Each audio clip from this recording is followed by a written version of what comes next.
بسم اللہ الرحمن الرحیم الحمد للہ رب العالمین الصلاۃ والسلام علی خاتم النبیین اللہم صلی علی سیدنا محمد وعلی آل سیدنا محمد۔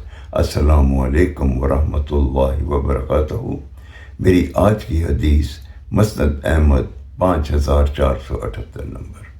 امام المرسلین خاتم النبیین رحمت للعالمین حضرت محمد صلی اللہ علیہ وآلہ وسلم نے ارشاد فرمایا، جو شخص کثرت سے استغفار کرے گا اللہ تعالیٰ اس کو غم سے نجات اور مشکل سے پے نکلنے کے لیے راہ پیدا کر دیں گے، اور اس کو وہاں سے رزق عطا فرمائیں گے جہاں سے کس کے وہم و گمان میں بھی نہ ہوگا۔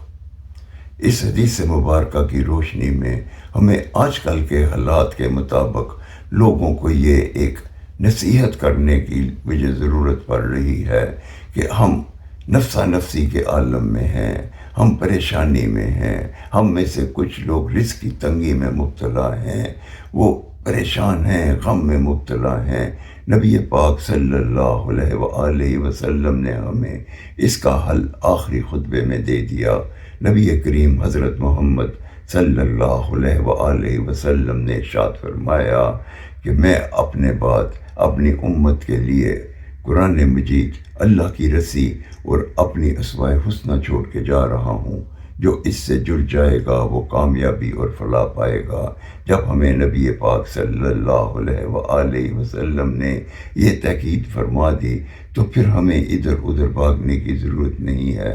ہمارے لوگ مجبوری میں جعلی پیروں کے پاس چلے جاتے ہیں، وہ ان سے تویز بھی لیتے ہیں اور من گھڑت وظیفے بھی، جس سے دنیا بھی خراب ہوتی ہے اور آخرت بھی خراب ہوتی ہے۔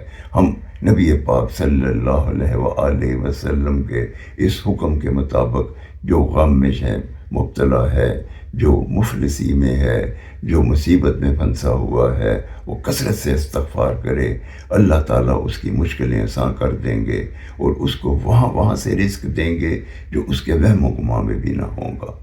ہمیں چاہیے کہ ہم اس محمدی وظیفے کے ساتھ جڑ جائیں اور اپنی تمام مشکلات کا حل اس میں تلاش کریں۔ انشاءاللہ اللہ تعالیٰ ہمیں کامیابی عطا فرمائے گا۔ اللہ تعالیٰ ہمیں اس وظیفے سے جڑنے کی توفیق عطا فرمائے، ہمیں کثرت سے استغفار کرنے کی توفیق عطا فرمائے۔ آمین یا رب العالمین۔ السلام علیکم ورحمۃ اللہ وبرکاتہ۔